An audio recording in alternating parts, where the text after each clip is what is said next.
Welcome to the Slop Temple. We pray this video helps. In this video, I will show how to change brake pads on an Infiniti Q60.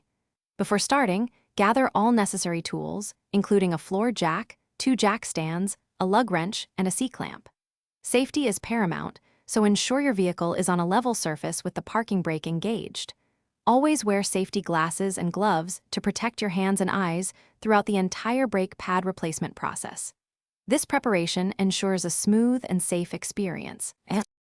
Once the car is safely supported, you can begin removing the old brake pads.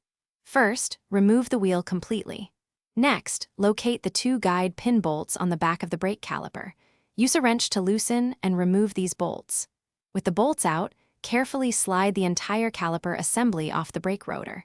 You can then easily pull out the old, worn brake pads from the caliper bracket. Remember to keep track of all hardware.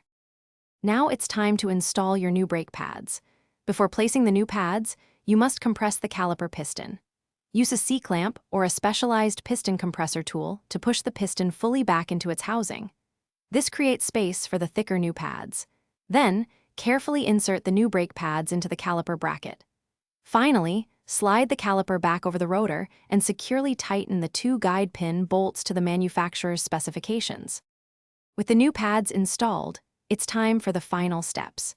Reattach the wheel and tighten the lug nuts in a star pattern to the vehicle's specified torque.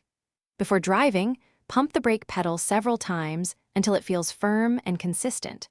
This seats the piston against the new pads.